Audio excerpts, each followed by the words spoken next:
ಪತ್ರಿಕಾ ಮಾಧ್ಯಮ ಸಹೋದರರಿಗೆ ಈ ದಿನ ನವರಾತ್ರಿ ಹಬ್ಬದ ಪ್ರಾರಂಭ ದಿನ. ಇಡೀ ನಮ್ಮ ಚಿಕ್ಕಬಳ್ಳಾಪುರ ಜಿಲ್ಲೆಗೆ ಎಲ್ಲ ಜನತೆಗೆ ಒಳ್ಳೆಯದಾಗಲಿ ಅಂತ ಕೋರ್ತಾ, ಇವತ್ತು ಮೋದಿಜಿಯವರು ಇಡೀ ದೇಶಕ್ಕೆ GST ಕೊಡುಗೆಯನ್ನು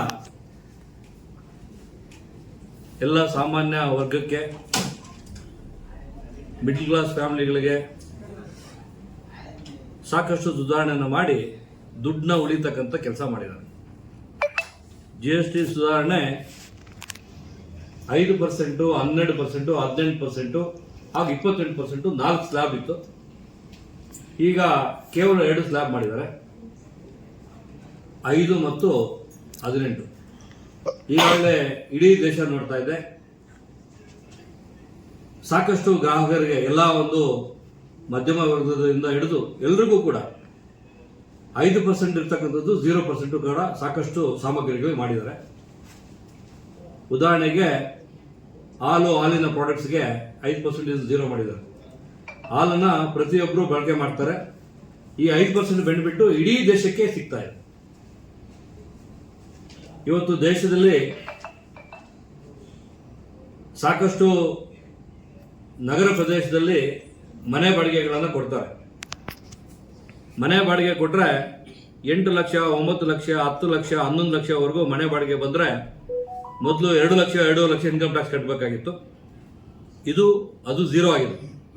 ಇನ್ಕಮ್ ಟ್ಯಾಕ್ಸಲ್ಲಿ ಕೂಡ ಇದು ಜೊತೆಗೆ ಇದಿಷ್ಟು ಮುಂದೆ ಬಜೆಟಲ್ಲಿ ಸುಧಾರಣೆ ತಂದಿದ್ರು.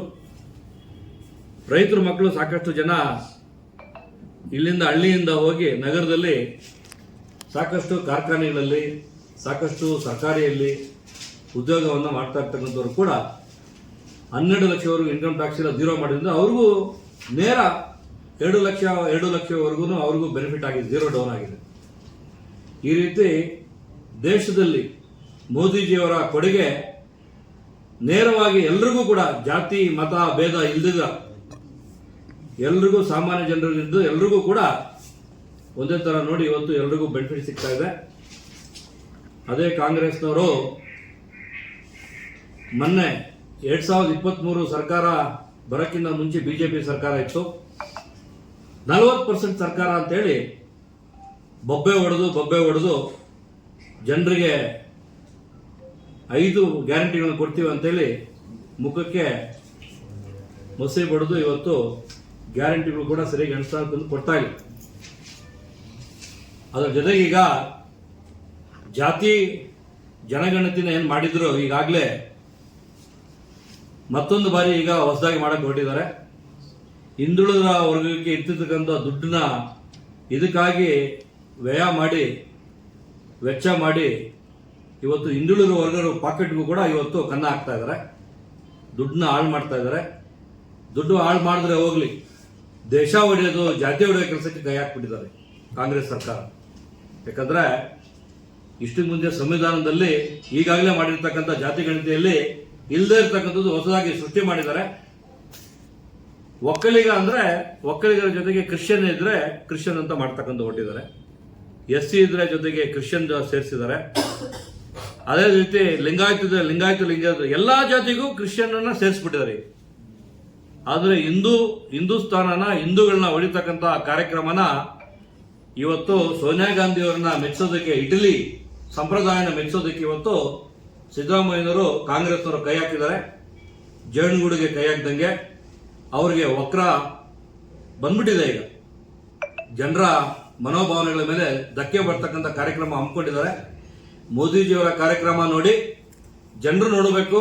ಎಲ್ರಿಗೂ ಗೊತ್ತಾಗ್ತಾ ಇದೆ ಇವತ್ತು ಕಾಂಗ್ರೆಸ್ನ ಧೋರಣೆಗಳೇನು, ಕಾಂಗ್ರೆಸ್ರು ಏನೆಲ್ಲ ಇಟ್ಕೊಂಡು ಹೊಟ್ಟಿದ್ದಾರೆ. ಎಲೆಕ್ಷನ್ ಮಾಡ್ಬೇಕಾದ್ರೆ ಇವತ್ತು ಅಸ್ತ್ರ ಏನಿತ್ತು, 1% ಹೊಡಿತಕ್ಕಂಥ ಬಿಜೆಪಿ ಅಂತ ಹೇಳ್ತಾ ಇದ್ರು. ಎಲ್ಲ ಗ್ಯಾರಂಟಿ ಕೊಡ್ತೀವಿ ಅಂತ ಜನರಿಗೆ ಹೇಳ್ತಾ ಇದ್ರು. ಹೊಸದಾಗಿ ಇವತ್ತು ಮತಗಳ್ಳತನ ಮಾಡ್ತಾರೆ ಬಿಜೆಪಿಯವರು, ಮೋದಿ ಅಂತ ಹೇಳ್ತಕ್ಕಂಥದ್ದು EVM ಮೇಲೆ ಆಪಾದನೆ ಮಾಡ್ತಾರೆ. ಇವರಿಗೆ ನೈತಿಕತೆ ಇದ್ರೆ 136 ಸೀಟ್ ಬಂದಿರತಕ್ಕಂಥ EVM ಇಂದ ಇದೆಲ್ಲ ಬಿಸಾಕ್ಬಿಟ್ಟು ಮತ್ತೆ ಎಲೆಕ್ಷನ್ ಬೇಕಾದ್ರೆ ಬರ್ತೀವಿ ಅಂತ ಹೇಳಿದ್ರೆ ಮಾಡ್ಲಿ ಅವರು ಬ್ಯಾಲೆಟ್. 136 ಸೀಟ್ ಬಂದಿರೋ EVM ಇಂದ ರಾಜೀನಾಮೆ ಕೊಟ್ಟು ಮಾತಾಡಿ.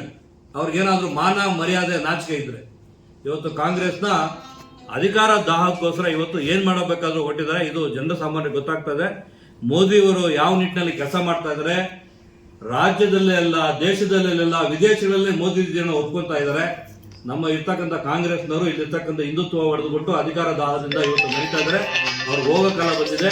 ನಾಳೆ ನಾವು 11 ಗಂಟೆಗೆ ಚಿಕ್ಕಬಳ್ಳಾಪುರ ಜಿಲ್ಲೆಯಲ್ಲಿ ಜಿಲ್ಲಾ ಒಂದು ಕಾರ್ಯಾಲಯದಲ್ಲಿ ಜಿಲ್ಲಾ ನಮ್ಮ ಇರ್ತಕ್ಕಂಥ DC ಆಫೀಸ್ ಮುಂದ್ಗಡೆ ಪ್ರತಿಭಟನೆ ಮಾಡ್ತಾ ಇದೀವಿ. ಎಲ್ಲಾ ಹಿಂದೂಗಳು ಒಟ್ಟಾಗಿ ಸೇರಿ ಎಲ್ಲಾ ಸಂಘಟನೆಗಳ ಮೇಲೆ ಪ್ರತಿಭಟನೆ ಮಾಡ್ತಾ ಇದೀವಿ. ಇದು ವಾಪಸ್ ತಗೊಳ್ಳಿಲ್ಲ ಅಂತ ಹೇಳಿದ್ರೆ ಉಗ್ರ ಹೋರಾಟ ಆಗುತ್ತೆ. ಕಾಂಗ್ರೆಸ್ನವ್ರಿಗೆ ಇವತ್ತು ಮುಂದಿನ ದಿನಗಳಲ್ಲಿ ಪಾಠ ಕಲಿಸ್ತಕ್ಕಂಥ ಕೆಲಸ ಆಗುತ್ತೆ ಅಂತ ಹೇಳಿ ಈ ಮುಖಾಂತರ ತಮ್ಮ ಎಲ್ಲಾ ಮಾಧ್ಯಮ ಮಿತ್ರರ ಜೊತೆಗೆ ಹಂಚ್ಕೊಳ್ತಾ ಇದ್ದೀನಿ. ದಯಮಾಡಿ ಹೆಚ್ಚು ಹೆಚ್ಚು ಇದನ್ನ ತೋರಿಸ್ಬೇಕು, ಎಲ್ರಿಗೂ ಒಂದು ಅರಿವು ಮೂಡಿಸ್ಬೇಕಂತ ವಿನಂತಿ ಮಾಡ್ಕೊತೀನಿ. ಪ್ರತಿಭಟನೆ ನಾಳೆ 11 ಗಂಟೆಗೆ DC ಆಫೀಸ್ ಮುಂದ್ಗಡೆ ಮಾಡ್ತಾ ಇರ್ತಕ್ಕಂಥ ಉದ್ದೇಶ ಅಂತ ಹೇಳಿದ್ರೆ, ಜಾತಿ ಕಾಲಮಲ್ಲಿ ಹಿಂದೂಗಳ ಜೊತೆಗೆ ಜಾತಿ ಜೊತೆಗೆ ಕ್ರಿಶ್ಚಿಯನ್ ಅಂತ ಸೇರಿಸಿರ್ತಕ್ಕಂಥ ತೆಗಿಬೇಕು ಅಂತಕ್ಕಂಥದ್ದನ್ನ ಇವತ್ತು ಮಾಡ್ತಾ ಇದೀವಿ. ಸಂವಿಧಾನ ಏನಿದೆ ಸಂವಿಧಾನ ಪ್ರಕಾರ ಮಾಡಲಿ ಅಂತಕ್ಕಂಥ ಹೋರಾಟ ಮಾಡ್ತಾ ಇದೀವಿ. ಸರಿ, ಎಲ್ಲಾ ಜಾತಿಗಳಲ್ಲಿ ಕೂಡ ಗೊಂದಲ ಇದೆ.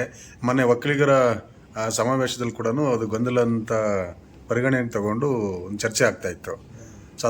ಲಿಂಗಾಯತರು ಇರ್ಬೋದು, ಒಕ್ಕಲಿಗರು ಇರ್ಬೋದು, ಬ್ರಾಹ್ಮಣರು ಇರ್ಬೋದು, SC ಇರ್ಬೋದು, ST ಇರ್ಬೋದು, ಎಲ್ಲಾ ಜಾತಿಯವರೆಗೂ ಗೊಂದಲ ಇದೆ. ಯಾಕಂತ ಹೇಳಿದ್ರೆ ಎಲ್ಲಾ ಜಾತಿಯ ಜೊತೆಗೆ ಈ ಕ್ರಿಶ್ಚಿಯನ್ ಸೇರಿಸಿರ್ತಕ್ಕಂಥದ್ದು ದುರಂತ.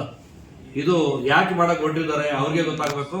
ಇದು ದೇಶದಲ್ಲಿ ಇರ್ತಕ್ಕಂಥ ಜಾತಿಗಳನ್ನ ಹೊಡೆದು ಮಾಡಿ ರಾಜಕಾರಣ ಮಾಡಬೇಕು. ಇಟ್ಲಿ ಸಂಪ್ರದಾಯನ ಇಲ್ಲಿ ಕ್ರಿಶ್ಚಿಯನ್ಸ್ನ ಅತಿ ಹೆಚ್ಚು ಜನ ತೋರಿಸ್ಕೊಡ್ತಕ್ಕಂಥ ಸಿದ್ದರಾಮಯ್ಯನವರ ಒಂದು ಏನು ನಿಲುವಿದೆ ಇದಕ್ಕೆ ಎಲ್ಲರೂ ಒಂದು ಧಿಕ್ಕಾರ ಹೇಳ್ತಾ ಇದ್ದಾರೆ. ನಾಳೆ ನಾವು ದೊಡ್ಡ ಮಟ್ಟಕ್ಕೆ ಪ್ರತಿಭಟನೆ ಮಾಡ್ತೀವಿ.